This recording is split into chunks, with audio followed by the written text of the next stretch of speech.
porque essa é uma das grandes armadilhas, eu quis começar com ela, para já deixar você para começar a afiar a sua habilidade de levar o alcoolista que você ama a parar de beber.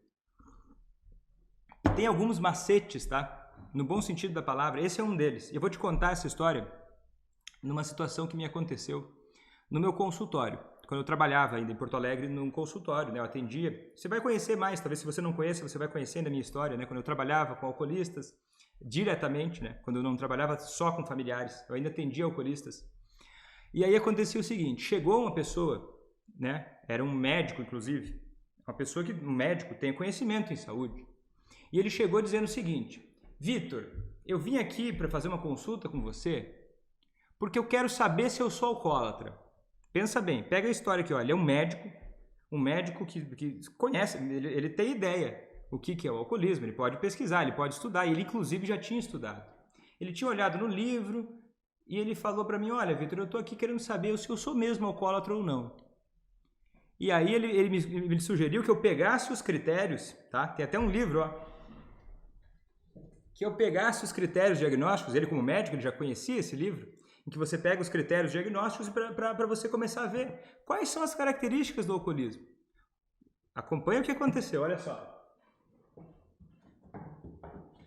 E aí, o que aconteceu? Ele me sugeriu que eu fizesse isso. Mas claro, eu já sabia os critérios, eu não precisava pegar o livro, ele sugeriu que eu fosse pegando com ele listando. Mas eu sutilmente mudei um pouco o caminho da conversa e comecei a entender. Porque a armadilha seria qual? Olha só o que poderia acontecer. Eu poderia olhar para os critérios, eu poderia começar a listar os critérios com ele, aí a gente ia falar, olha, não, verdade, você é um alcoólatra. E aí? Mas saca só, pega uma malandragem no que eu estou te dizendo aqui, ó, que tem por trás.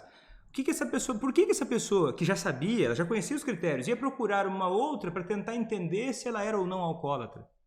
E é isso que ficou, eu já tinha alguma experiência com alcoolistas, né? Por isso que eu percebi isso. E aí eu comecei a explorar com ele, tá? Comecei a conversar com ele sobre o que estava acontecendo, o que fez ele me procurar, né? O que estava levando ele a achar, ou duvidar, ou suspeitar que ele fosse um alcoólatra. E aí ele me revelou. Ele começou a me dizer o seguinte, olha só, que ele via alguns problemas com álcool que estavam acontecendo, mas ao mesmo tempo ele achava que ele tinha controle sobre a bebida, e que no fim das contas, o que estava fazendo ele ir me visitar ali, era para que ele tivesse um aval de um psiquiatra que dissesse que ele não é alcoólatra.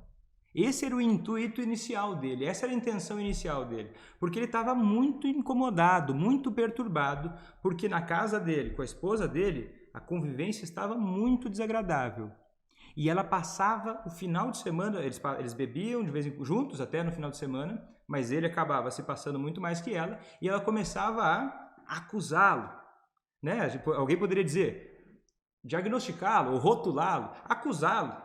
Né? Ele se sentia acusado de alcoólatra. E dizia para ele, olha, você tem que ver, olha o jeito que você bebe, você é um alcoólatra. E até se fosse parar para pensar, ele próprio chegaria nessa conclusão. Mas explorando com ele os sentimentos que ele tinha, tá? E eu estou pegando aqui para te contar essa história porque não era só com ele, era muito típico. Era de que ele ficava incomodado e ele queria provar um ponto para a esposa dele. Já não era mais na cabeça dele a preocupação sobre o alcoolismo, ele queria provar um ponto para a esposa dele. E aí, olha só, e eu quero que você receba, que você entenda isso para você usar essa pequena malandragem, esse pequeno macete na sua vida também com o alcoolista que você ama.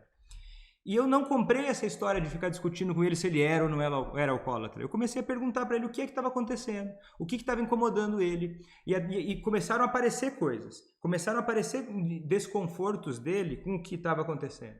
Com a forma com a qual ele vinha bebendo. Seja lá o nome que for dar para isso.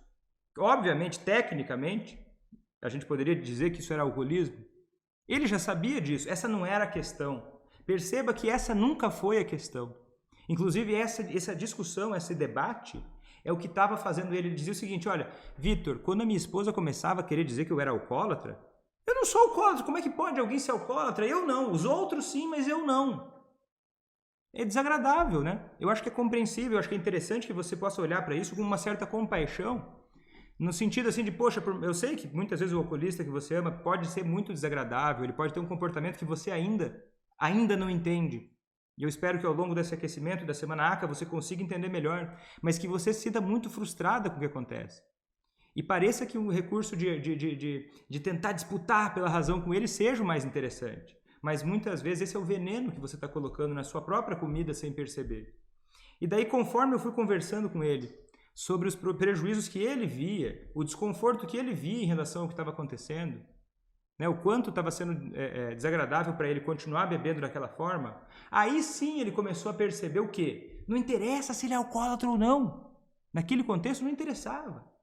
O que interessava? O quanto ele precisava fazer diferente para ter outros resultados. Porque o que ele vinha vivendo, não só com a esposa, né, ele tinha outros problemas, né, ele já estava começando a ter algumas alterações até em exames de sangue, né, por conta do álcool, ele já estava começando a ter sintomas do humor por conta do álcool, ele já estava começando a ter um desempenho um pouco pior, né, intelectual, né, sutilmente pior. Para um médico isso é muito sensível, né, os médicos em geral são muito exigentes consigo mesmos. Então o que acontece?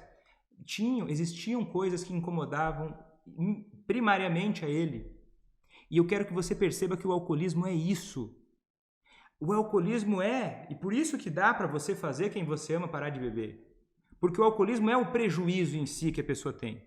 Você não precisa criar um prejuízo para o alcoolista parar de beber. Você só precisa articular isso de uma forma que ele possa perceber e assumir e modificar isso. Porque o prejuízo e a dor ele já tem. Ou um pequeno ajuste pode ser feito para que ele consiga entrar em contato com isso. E nesse momento foi aquilo que eu fiz. Não comprei a briga para admitir que era um alcoólatra. E daí, o que acontece quando você faz isso do jeito certo? Tá? Eu tenho várias alunas que também começaram a aprender e fizeram isso do jeito certo. O alcoolista começa a te convencer que ele é um alcoólatra. Ele começa a te convencer. Não necessariamente convencer que ele é um alcoólatra, tá? Porque isso realmente não é grande coisa, na maior parte das vezes. Isso, ele começa a te convencer que ele precisa mudar, que ele não está satisfeito com aquilo que está acontecendo.